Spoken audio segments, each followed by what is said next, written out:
정순이는 베란다 정리를 하다가 수건장 맨 아래 칸에서 평소에 못 보던 가방 하나를 보았는데요. 이상하게도 열어보고 싶은 마음이 생겼습니다. 그 가방은 묵직했고 묘하게 익숙한 냄새가 올라왔습니다. 새 지폐 특유의 잉크 냄새였고요. 정순이는 그 냄새만 맡아도 심장이 덜컥 내려앉았습니다. 이상하게도 그 가방이 집안 공기를 더 비좁게 만들더라고요. 정리하던 물건들을 밀어두고 쪼그려 앉았습니다. 지퍼를 올리던 금속의 진동이 손끝으로 전해졌습니다. 심장이 또 한 번 쿵 내려앉았습니다. 지퍼를 열자마자 묶은 밴드가 감긴 현금이 층층이 나란히 누워 있었거든요. 진짜였습니다. 측면이 반짝였고요. 그 반짝임이 사람 얼굴을 칠하는 것처럼 시야를 잡아 끌었습니다. 누가, 이걸, 왜? 정순이는 혼잣말로 중얼거렸습니다. 입안이 말라서 소리가 잘 안 나왔고요. 뒤로 주저앉았습니다. 그 자세 그대로 한참을 버티다가 결국 허리를 펴서 물을 한 잔 들이켰는데요. 그때서야 머리가 돌아가더라고요. 지강호는 어릴 적부터 엄마나 누나 몰래 독특한 행동을 드문드문 하는 아이였습니다. 그래서 그런지 정순이는 지강호가 의심스러웠는데요. 내 거는 아니니 은호 아니면 강호가 숨겨놓은 것 같은데 왜 이상하게 강호가 의심스럽지? 우선 사진부터 찍어야겠다. 날짜와 시간을 남겨야겠다. 밴드에 찍힌 숫자라도 적어두자. 휴대폰으로 여러 각도에서 찍고 메모장에 밴드 겉면에 보이는 인쇄 번호를 적었습니다.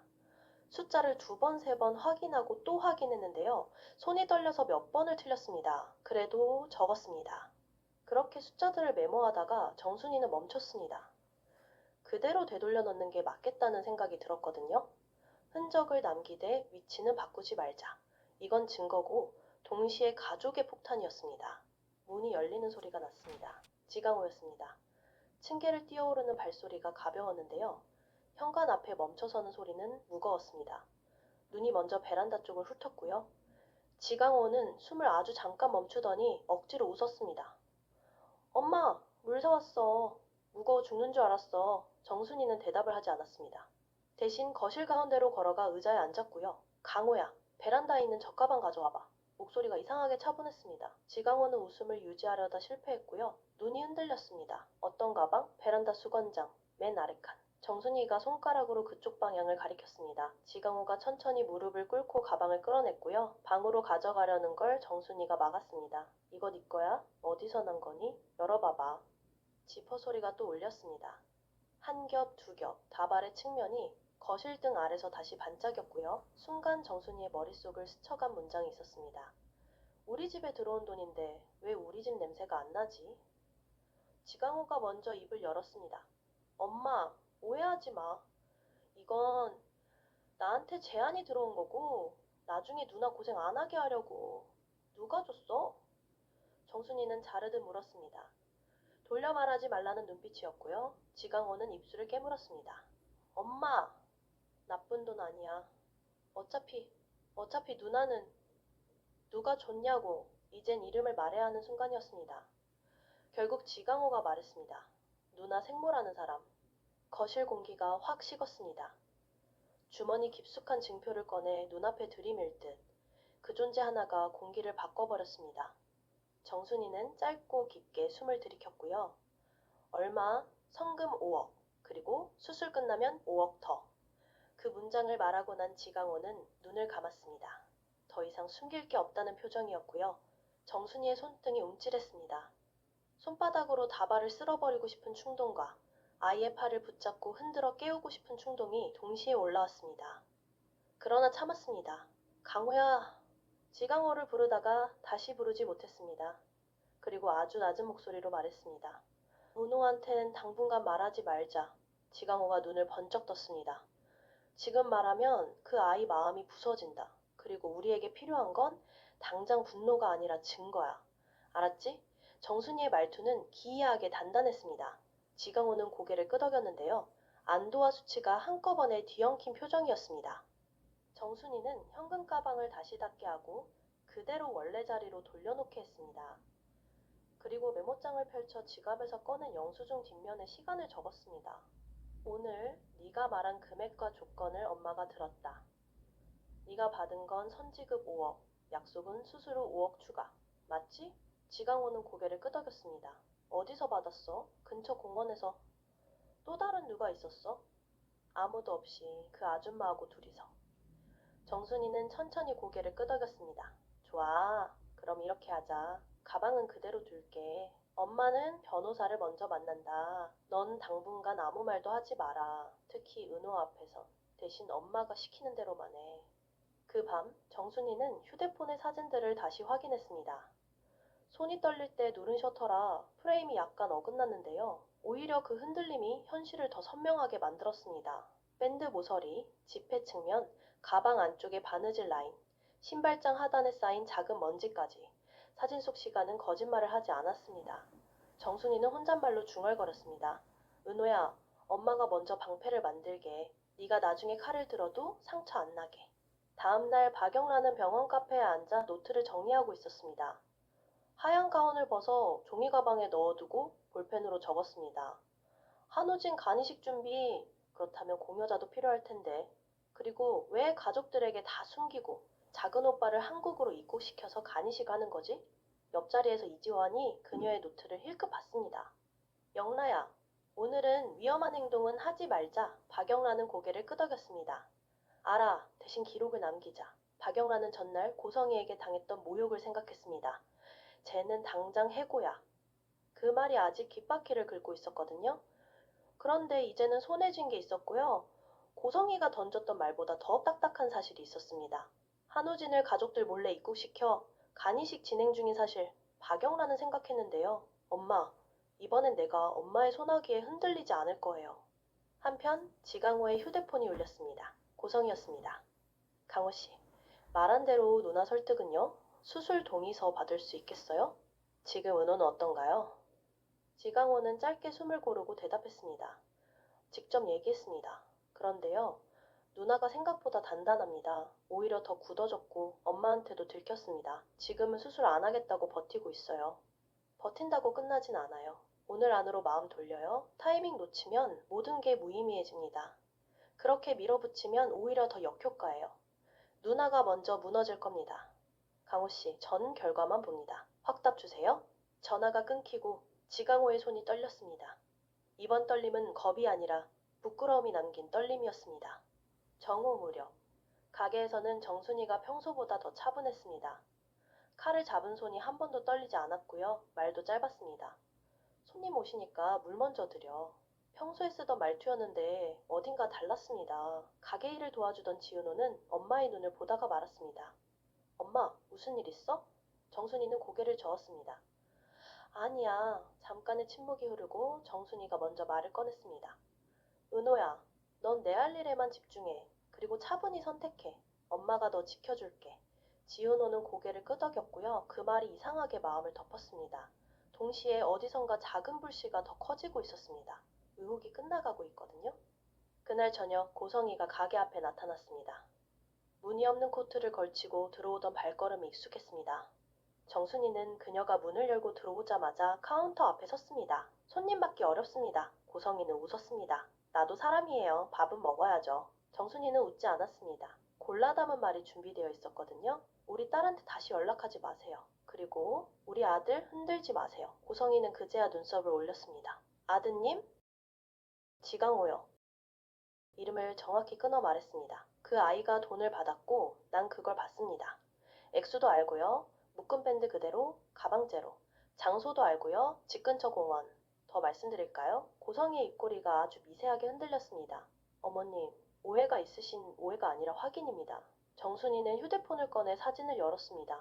확대와 축소를 반복하며 두 장의 사진을 나란히 보여줬습니다. 하나는 수납장 밑에서 꺼낸 가방의 내부, 다른 하나는 밴드 측면의 인쇄 라인이었습니다. 이 사진들, 뭔지 더 잘 아시죠? 이 사진은 제 폰 안에서도 제 메일 안에서도 살아있습니다. 그리고 변호사와도 상의했습니다.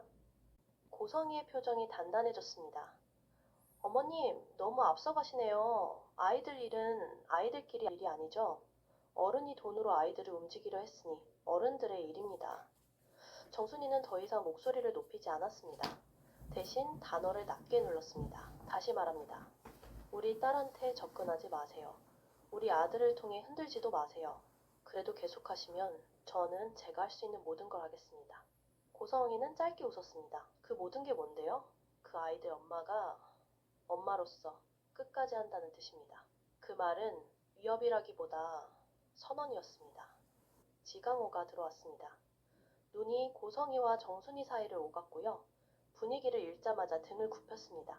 엄마, 나 바람 쐬고 올게. 정순이는 아들의 어깨를 잡았습니다. 강호야, 도망치지 마. 이건 네가 시작한 일이야. 그러니까 네가 끝까지 책임져. 지강호는 고개를 떨구었습니다. 엄마, 나 누나를 도우려 했어. 진짜로. 정순이는 잠시 조용히 아들의 얼굴을 보았습니다. 도움은 돈으로 시작하지 않는다. 특히 누나의 몸을 담보로 한 돈이라면 그건 도움이 아니야. 빚이고 족쇄야. 지강호의 눈자위가 빨개졌습니다. 엄마, 미안해. 미안하면 잘 들어. 당분간 가방 건드리지 마. 이 여자가 연락해도 받지 마. 그리고 은호 앞에선 네가 아무것도 모르는 사람처럼 있어. 한편 박영란은 저녁 무렵 병원 카페에서 고성희를 기다리고 있었습니다. 고성희가 도착하자 박영란은 취조하듯 묻지 않았습니다. 대신 짧고 명확하게 말했습니다. 엄마, 어제 말씀하신 해고건은 철회해주세요. 그리고 이건 박영란은 인쇄물을 건넸습니다. 보호자 통보 라인의 내부 규정과 실제로 이루어진 통보 시간의 차이 기록이었습니다. 여기 보시면 보호자 표기가 수정된 시점이 일반적 흐름과 다르거든요.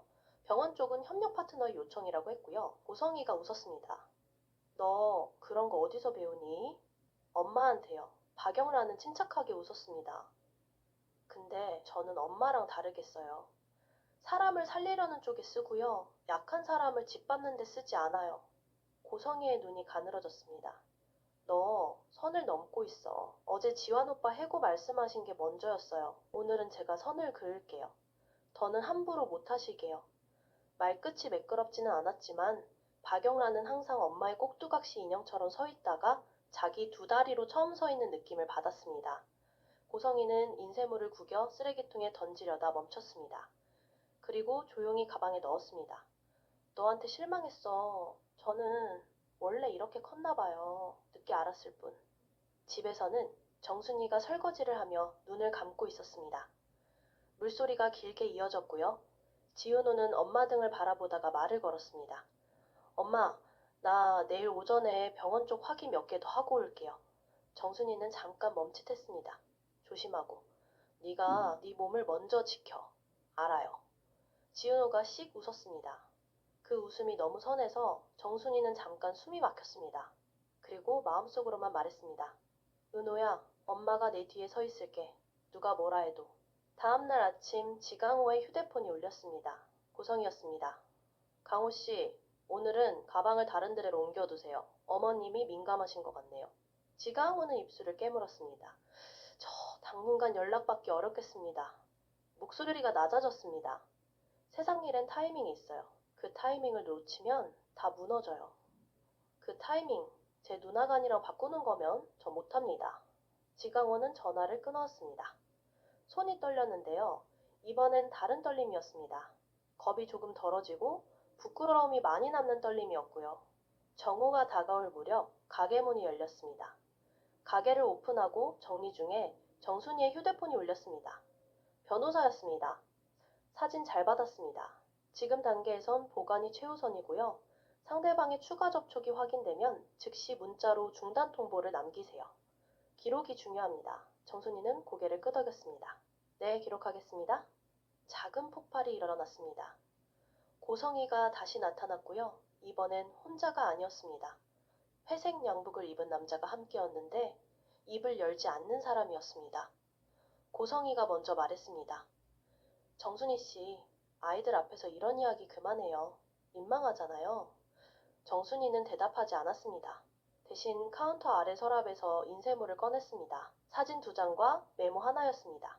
사진은 전날과 같았고 메모에는 숫자가 적혀 있었는데요. 이건 내 메모입니다. 오늘 날짜, 시간, 고성이 당신이 여기 온 것, 대화 내용 키워드 다 적을 거야. 양복 남자가 그제야 눈을 움직였습니다. 고성이가 웃었습니다. 그걸로 뭘 하시겠다는 거죠?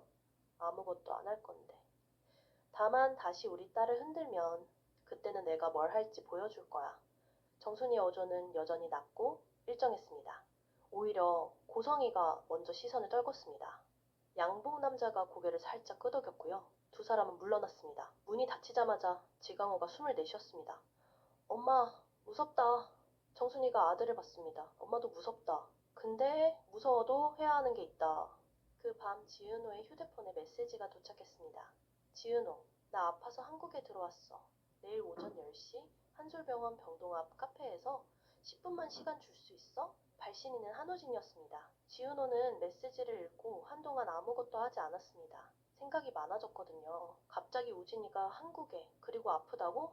지은호는 갑자기 머리가 지끈거렸습니다. 그래 알겠어 우진아. 근데 올해는 못 있어. 오랜만이라 너무 아쉽지만 짧게 10분 정도밖에 못 볼 것 같아 답장했습니다. 그리고 휴대폰을 내려놓자마자 거실에서 엄마가 부르는 소리가 들렸습니다. 은호야, 따뜻한 차 한잔 할래? 네. 주방으로 가는 동안 지은호는 몰랐습니다.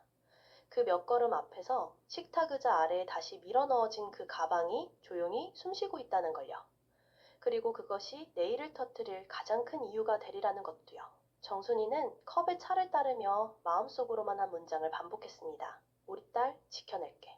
컵을 건네며 미소를 지었고요. 그 미소가 조금 흔들렸지만 지은호는 알아채지 못했습니다. 어쩌면 알아채고도 모른 척 했을지도 모릅니다. 서로를 지키는 사람들이 대개 그러하듯이요.